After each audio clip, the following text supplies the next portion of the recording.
हाथ जोड़ करके अपील करता हूं लोगों को, आप इस तरीके से टेरराइज मत कीजिए। एक इतनी बड़े सेक्शन को आप सेकंड ग्रेड सिटीजन नहीं बना सकते। हमारे पुरखों ने कुर्बानियां दी है इस देश की आजादी की लड़ने के लिए। हमारे पुरखों ने इस देश को आजाद कराया है। क्राइम है भी या नहीं, आप बुलडोजर लेकर के पहुंच जाओगे। ये क्या है? क्या इसलिए इस देश को हमारे पुरखों ने आजाद कराया था? ऐसे बिल्किस बानो के रेपिस्ट को जो है गुजरात की सरकार ने छोड़ा। ये बेटी बचाओ बेटी पढ़ाओ ये है क्या? इस देश के लॉ मिनिस्टर जुडिशरी पर अटैक कर रहे हैं।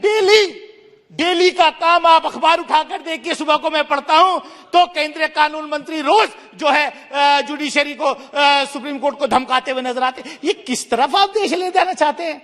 हर चीज आपके हिसाब से चलेगी क्या देश में? आपका असली सपना कांग्रेस मुक्त भारत नहीं, आपका असली सपना विपक्ष मुक्त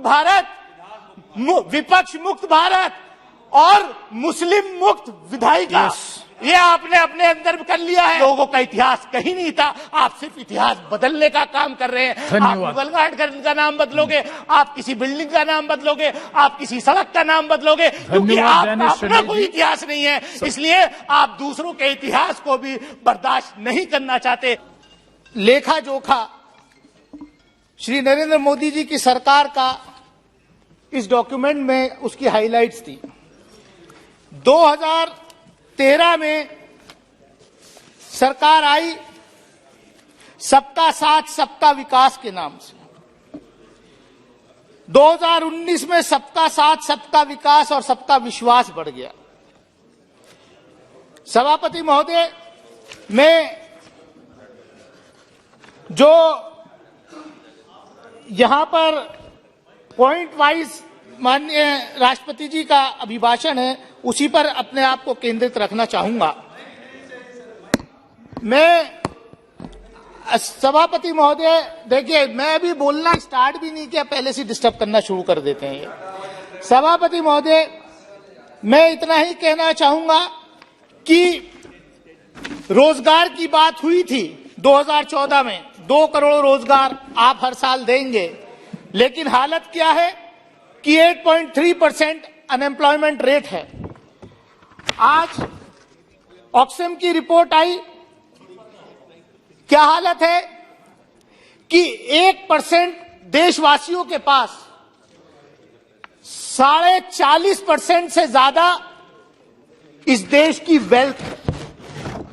आपका नारा सबका साथ सबका विकास है, लेकिन विकास सिर्फ अडानी का है इस देश में और किसी का नहीं हो रहा।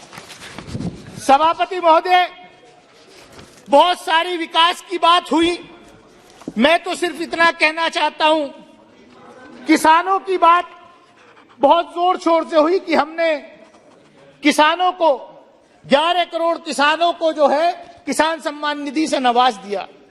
सभापति महोदय, मैं जिस प्रदेश से आता हूं उत्तर प्रदेश, और जिस बेल्ट से आता हूं पश्चिमी उत्तर प्रदेश के अंदर लगभग 27 लाख हेक्टेयर भूमि पर किसान गन्ना पैदा करते हैं। करीब 40 लाख परिवार उससे जुड़े हुए हैं, लेकिन हालत क्या है कि आज भी हजारों करोड़ रुपए गन्ना किसानों का बकाया चीनी मिलों पर है। और तो और सभापति महोदय, अभी मेरे से यहां पहले भारत जोड़ो यात्रा करने वाले राहुल गांधी जी बोल रहे थे, उन्होंने बड़े विस्तार से अडानी जी के बारे में और सरकार के बारे में बताया। मैं कहना चाहता हूं, किसानों की बात करती है सरकार, लेकिन उत्तर प्रदेश के अंदर इन्हीं की सरकार है। गन्ने का सीजन अक्टूबर में शुरू हो गया, हम फरवरी में हैं, अगले 1.5 महीने में खत्म हो जाएगा। गन्ना चीनी मिलों पर चला गया, लेकिन अभी तक गन्ने का भाव रेट तय नहीं किया सरकार ने कि किस दाम से किसानों का गन्ना खरीदा जाएगा।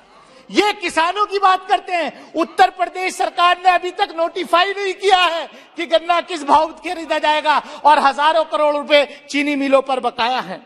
सभापति महोदय, बेटी बचाओ बेटी पढ़ाओ बड़ी जोर का नारा इस सरकार ने दिया, और बेटी बचाओ बेटी पढ़ाओ में क्या कर रहे हैं? इनकी सोच देखिए सभापति महोदय।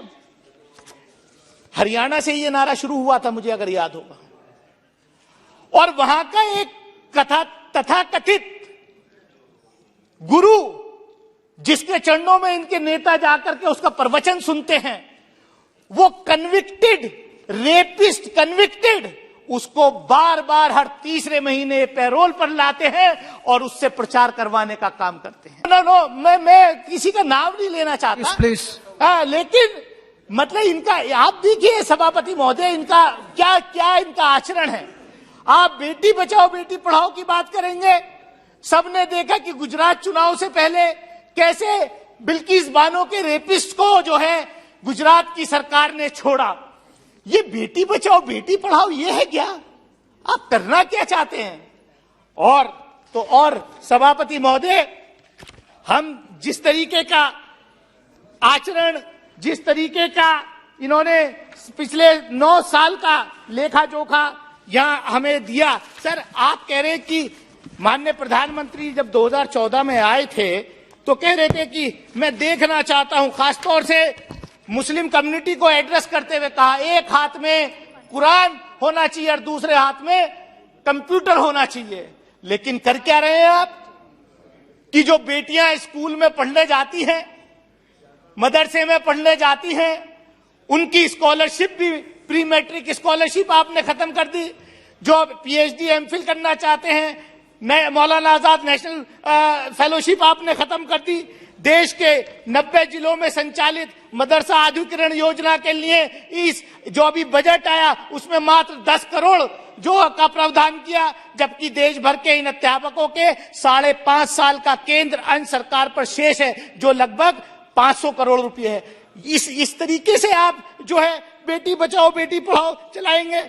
सभापति महोदय, बहुत जोर से कहा गया कि हर जिले में मेडिकल कॉलेज बना दिया गया या बन रहा है। मैं जिस जिले से आता हूं अमरोहा के अंदर, सभापति महोदय, मेडिकल कॉलेज तो दूर, जो सरकारी अस्पताल है बिल्डिंग बनी हुई है, लेकिन एक डॉक्टर नहीं है वहां पर, एक नर्स नहीं है। ये व्यवस्था है सरकारी। हेल्थ मिनिस्टर साहब यहां बैठे हैं, मैं चाहूंगा वो संज्ञान लें कि अमरोहा के अंदर जो जिला अस्पताल है, अमरोहा जिले में अस्पताल है, बछराइयों में 50 बेडेड हॉस्पिटल है, बिल्डिंग है, लेकिन एक डॉक्टर की नियुक्ति नहीं है। डॉक्टर की नियुक्ति करेंगे नहीं आप, पैरामेडिकल्स की नियुक्ति करेंगे या नहीं आप? और तो और छोड़िए सभापति महोदय, यहीं दिल्ली के अंदर जामिया मिलिया इस्लामिया यूनिवर्सिटी है। जामिया मिलिया इस्लामिया यूनिवर्सिटी पिछले दशक से ये मांग कर रही है कि वहां पर मेडिकल कॉलेज आप खोल दीजिए। इतनी बड़ी आबादी है, पश्चिम उत्तर प्रदेश का नोएडा, ओखला, इधर, और वहां पर अब तो हम हाथ जोड़ के इनसे ये भी कह दिया कि साहब आप हॉस्पिटल छोड़िए 100 बेडेड, केवल फैकल्टी खोल दे दीजिए, हॉस्पिटल वहां प्राइवेट हॉस्पिटल से अटैच हो जाएंगे। सभापति महोदय, मैं ये कहना चाहता हूं कि जिस तरीके से पिछले दिनों में लगातार इस देश के लॉ मिनिस्टर जुडिशियरी पर अटैक कर रहे हैं, डेली का काम आप अखबार उठाकर देखिए, सुबह को मैं पढ़ता हूं तो केंद्रीय कानून मंत्री रोज जो है जुडिशरी को, सुप्रीम कोर्ट को धमकाते हुए नजर आते। ये किस तरफ आप देश ले जाना चाहते हैं? हर चीज आपके हिसाब से चलेगी क्या देश में? ये क्या है? कोई सभापति महोदय, इस देश में हो क्या रहा है? हमने मध्य प्रदेश की घटना देखी, हमने उत्तर प्रदेश में घटनाएं देखी, हमने आसाम में घटनाएं देख रहे। क्या हो रहा है? बुलडोजर लेकर के अगर किसी ने कोई क्राइम किया है, यू आर नॉट द जज, crime should be reported, FIR should be launched, investigation should take place, trial must take place, then if somebody is guilty he must be punished. यहां क्या हो रहा है कि अगर आपकी सरकार है, अगर कहीं कोई क्राइम हुआ है, सही है या गलत है, क्राइम है भी या नहीं, आप बुलडोजर लेकर के पहुंच जाओगे। ये क्या है? क्या इसलिए इस देश को हमारे पुरखों ने आजाद कराया था? क्या इसलिए मौलाना आजाद ने जो है जामा मस्जिद की सीढ़ियों पर खड़े होकर के तकरीर की थी कि आप कहां जा रहे हो? जब देश का बंटवारा हो रहा था, इस देश के अंदर 20 करोड़ से ज्यादा अकलियत के लोग हैं और खासतौर से मुस्लिम माइनॉरिटीज हैं, आप कैसे ट्रीटमेंट करना चाहते हो? yes. मैं सभापति महोदय, मैं अपनी बात खत्म करूंगा। सभापति महोदय, आपने देखा पिछले दिनों किस तरीके का ट्रेंड इस देश में चल रहा है। आप अपनी पार्टी में आपने, आपका सपना, आप कहते हैं कि कांग्रेस मुक्त भारत, कांग्रेस ने गलतियां की थी इसलिए जनता ने हरा दिया। कांग्रेस अगर अच्छा करेगी, अब उनके नेता निकले भारत जोड़ो करने में, जनता हो सकता है फिर आशीर्वाद दे दे, मैं उसमें नहीं पढ़ना चाहता। लेकिन आपका असली सपना कांग्रेस मुक्त भारत नहीं, आपका असली सपना विपक्ष मुक्त भारत, विपक्ष मुक्त भारत और मुस्लिम मुक्त विधायिका, ये आपने अपने अंदर कर लिया है। ये यहां भी हो रहा है। सभापति महोदय, मैं 2019 में चुन के आया अमरोहा से, मेरे साथ यहां 2 कुलीग बैठते थे, एक रामपुर रिप्रेजेंट करते थे, एक लक्षद्वीप रिप्रेजेंट करते थे। और समाप्त मैं समाप्ति की ओर आ रहा हूं। मैं वहीं आ रहा हूं कि किस तरीके से लेजिस्लेचर में इस देश के अकलियतों को, खासतौर से मुस्लिम माइनॉरिटीज को डिनाई किया जाए। तो कोई केस हुआ, चुनाव का केस हुआ, उसमें बहुत स्पीड से कन्विक्शन करा दिया। आजम खान साहब यहां नहीं रहे, इस सदन के सदस्य हैं।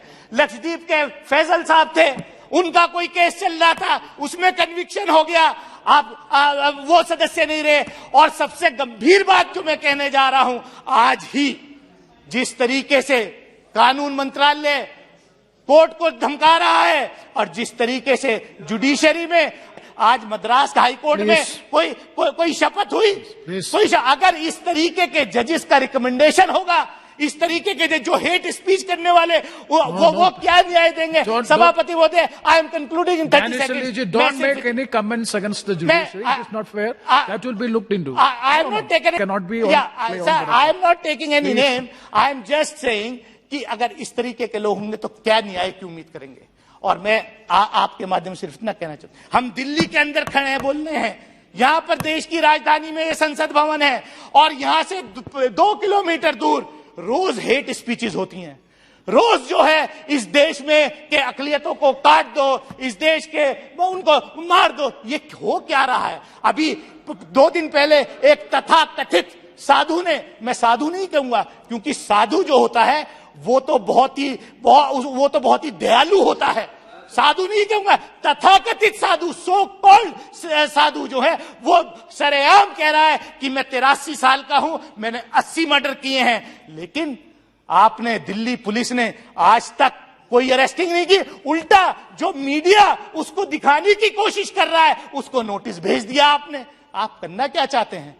वे अनडिक्लेयर्ड इमरजेंसी इस देश में आपने लागू कर रखी है। yes. सभापति महोदय, मैं ज्यादा कुछ ना कहते हुए मैं आपके माध्यम से सिर्फ यही कहूंगा कि देखिए, ये देश सबका है, ये देश मिली जुली संस्कृति का देश है। इस देश का ताना बाना सब लोगों ने, हिंदू, मुस्लिम, सिख, ईसाई, बौद्ध, जैन, पारसी, सब ने मिलजुल करके इस देश का ताना बाना बुना है। इस देश के ताने बाने को मत तोड़िए, खुदा के वास्ते मैं हाथ जोड़ करके अपील करता हूं लोगों को, आप इस तरीके से टेरराइज मत कीजिए। एक इतनी बड़े सेक्शन को आप 2nd ग्रेड सिटीजन नहीं बना सकते। हमारे पुरखों ने कुर्बानियां दी है इस देश की आजादी की लड़ने के लिए, हमारे पुरखों ने इस देश को आजाद कराया है। आप लोगों का इतिहास कहीं नहीं था, आप सिर्फ इतिहास बदलने का काम कर रहे हैं। आप मुगल गार्ड का नाम बदलोगे, आप किसी बिल्डिंग का नाम बदलोगे, आप किसी सड़क का नाम बदलोगे, क्योंकि आपका अपना कोई इतिहास नहीं है, इसलिए आप दूसरों के इतिहास को भी